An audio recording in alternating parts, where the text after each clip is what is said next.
What a win for Tennessee. Another top 5 victory for the Volunteers, 67-62 over number 3 Auburn. What this means for now and moving forward with only 2 games left in the regular season. This is a bonus episode of Locked On Vols. You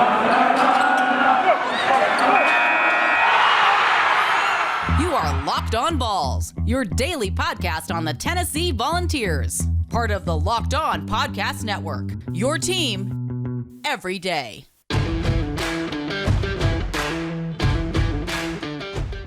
Hey everybody, welcome into again a bonus episode here of Locked On Vols immediately after Tennessee's 67-62 win over Auburn here on a Saturday night. Thanks so much for listening to us wherever you listen to your podcast, completely free on every single platform, and for watching on YouTube. Thanks so much for subscribing there as well. If you haven't, I go ahead and encourage you to do so. All right, so this is going to be a shorter podcast. Just wanted to get something out there because obviously I told you guys I would, but just immediate reactions, right? I mean, Monday, Tuesday, Wednesday, we'll dive into the numbers, the nitty gritty. We'll talk about some of the negatives from this game, what Tennessee could have done better.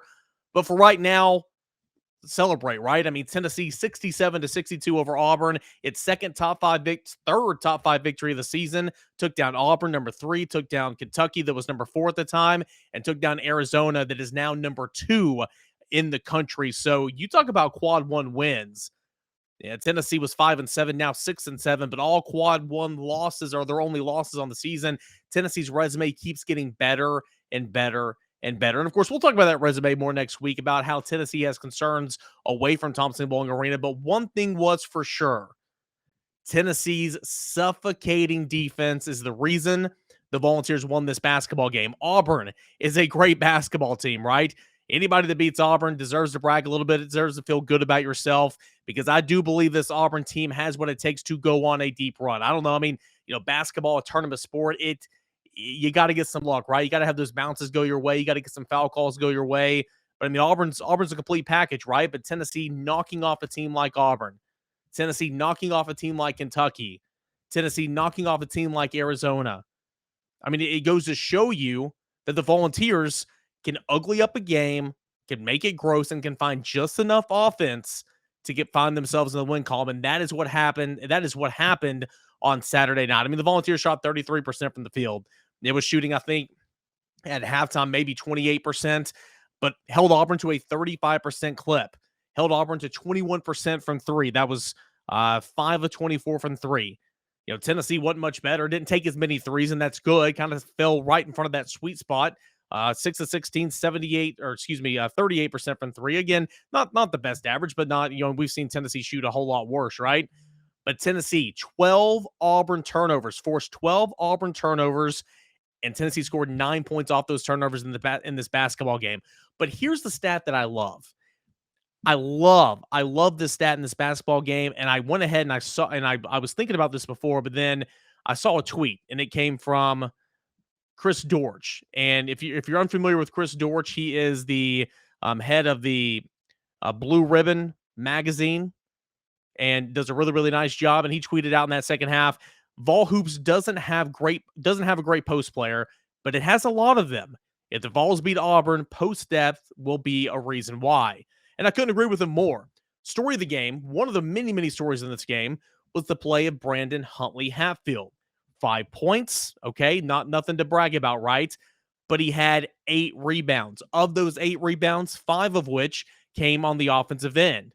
Okay, let's continue on. John Fulkerson, nothing to brag home about offensively, right? He played 24 minutes. He got those extended minutes we were talking about, 5 points. But he had a team-high 9 rebounds, tied a team-high with Josiah Jordan-James, 9 rebounds, 6 of which came on the offensive end. Josiah Jordan-James, he had 10 points, didn't have the best shooting night, but really paced Tennessee in that first half when it couldn't find anything from the field. He finished with 9 rebounds. He had a couple of offensive rebounds as well. But Tennessee's ability to just dominate the board and second chance opportunities off those were 19 points. Tennessee had 21 offensive rebounds, 54 rebounds in this game, 21 on the offensive end, and Tennessee was able to cash in for 19 points off second chance opportunities. Tennessee just dominated the boards in this game. You had 54-31 was the advantage. Tennessee won on the boards. And again, that's saying a lot because you've got Jabari Smith, you've got Walker Kessler. Kessler was held in check all game long. 8 points, 5 rebounds, and I think he had 2 blocks. He might have finished with a little bit more, but it was nothing like what we've been accustomed. He had 4 blocks. Okay, so he had 4 blocks, so right at his season average. But Tennessee able to suffocate Auburn defensively in that second half and find some offense. Zakai Ziegler had 2 points at the break, came on, and Ziegler finished with 13 points. Kennedy Chandler, I believe, had 5 points at the break, finished with 13. Santiago Vescovi, Kennedy Chandler had 2 points at the break, finished with 13. Santiago Vescovi had 5 points at the break, finished with 14.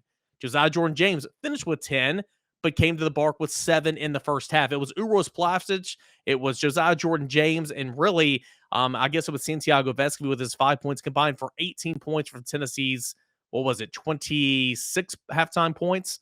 25 halftime points. So Tennessee improved greatly in that second half of play. Let's break down that second half, shall we?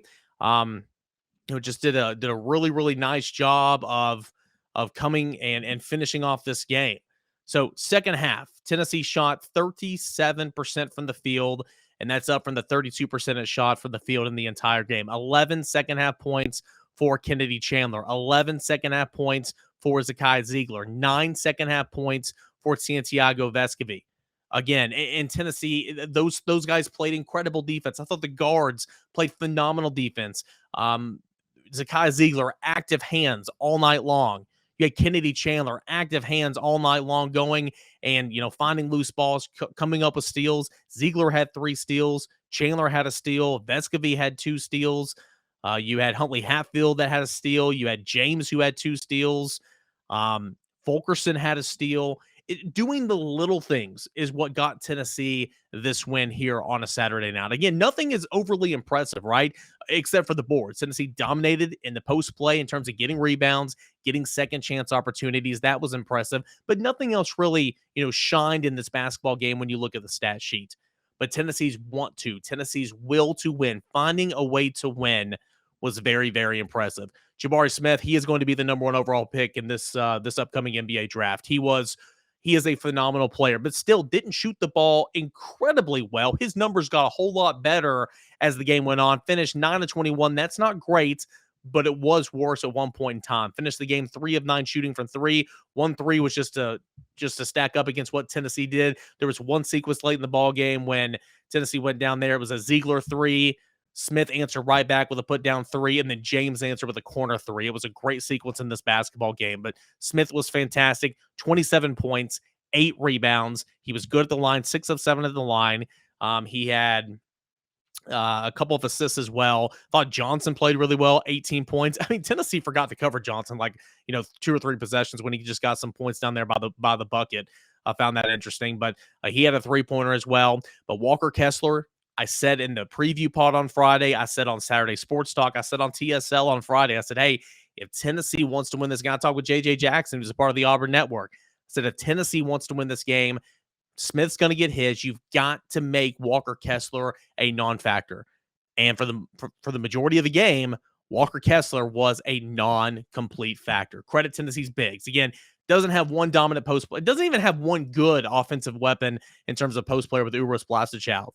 But credit Brandon Huntley Hatfield, credit John Fulkerson, credit Jonas Adu, who stepped up, and credit Uros Plavsic, who kind of kept Tennessee, pacing scoring-wise in the first half.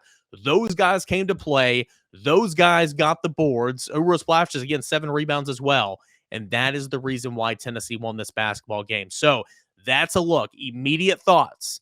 Tennessee, moments after the final buzzer of the 67-62 victory over the number 3 Auburn Tigers. We'll come back. What's this mean?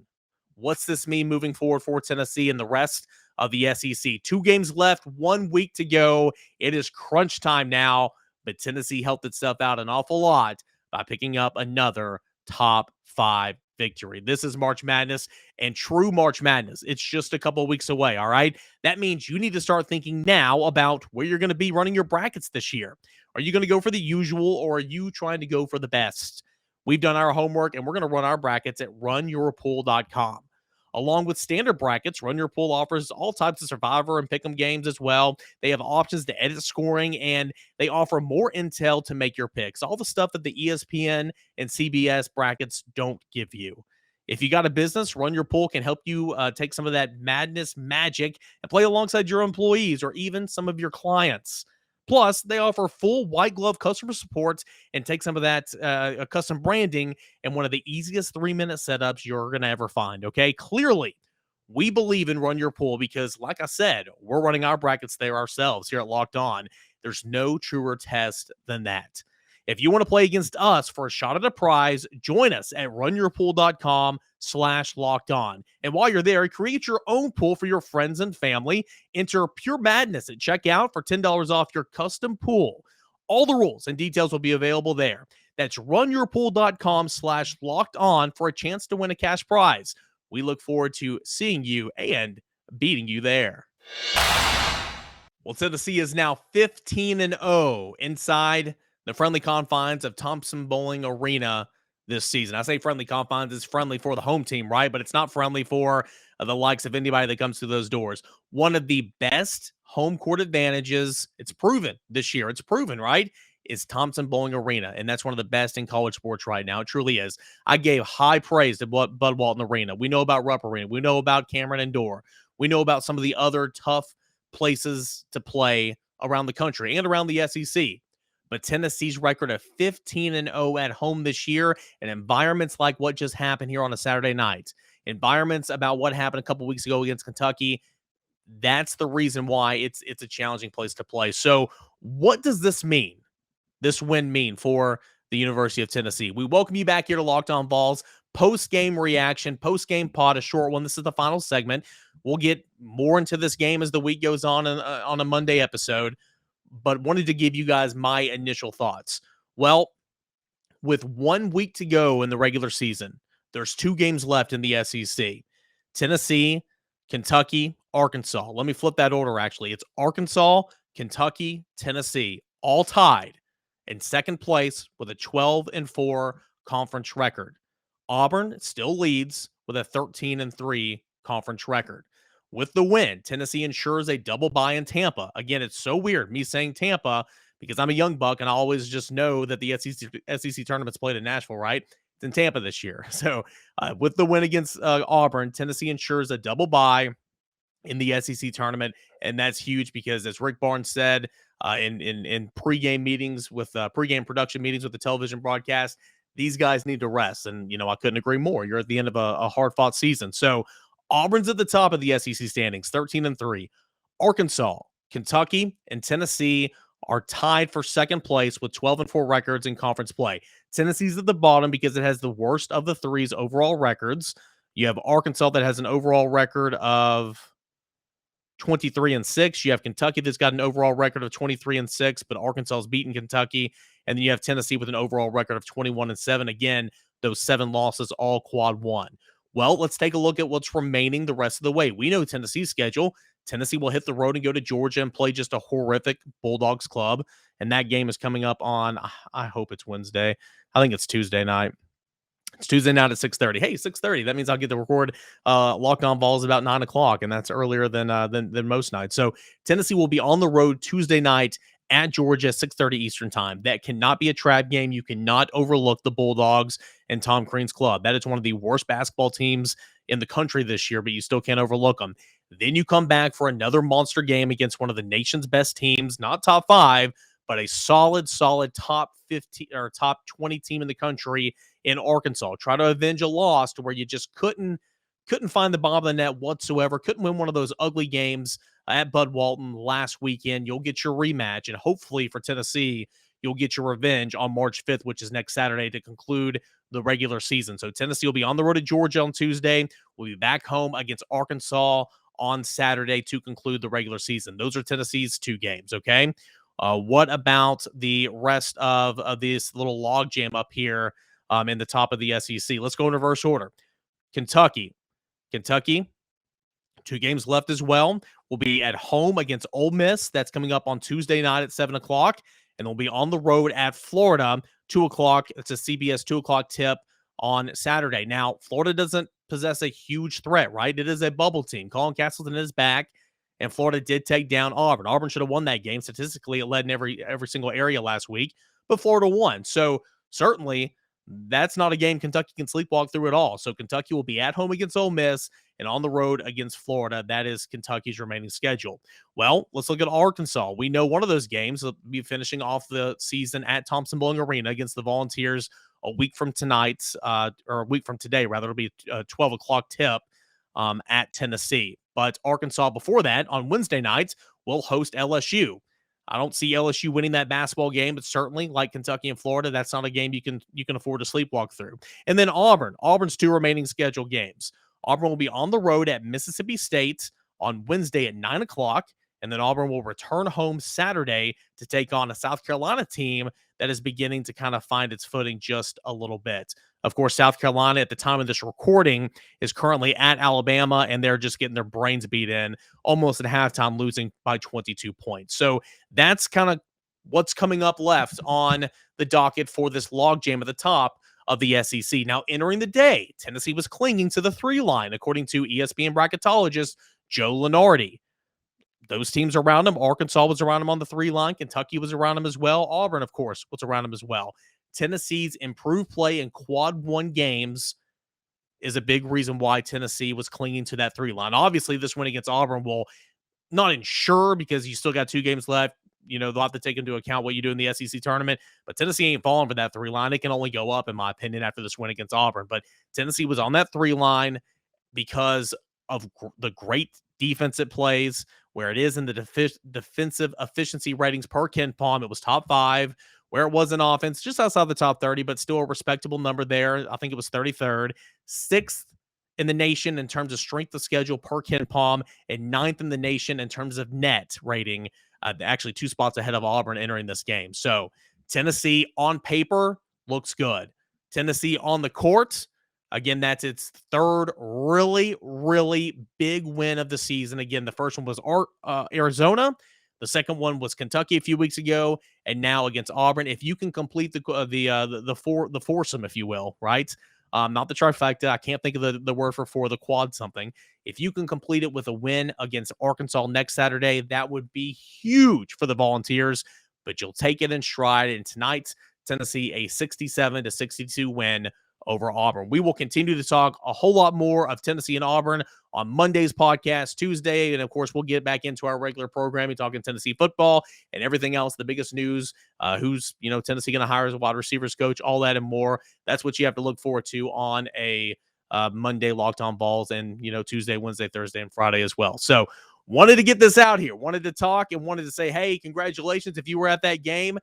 Pat yourself on the back, because that in-house home courts arena advantage was humongous, and Auburn certainly was feeling it leaving Thompson-Boling Arena. 67-62 the final score, a big one for the University of Tennessee, and now it has a chance to conclude the regular season on a high note heading in to March play. This has been a bonus episode of Locked On Vols. Thank you so much for tuning in. Please subscribe on YouTube, and we'll be at it again on Monday. Enjoy the rest of your weekend, everybody.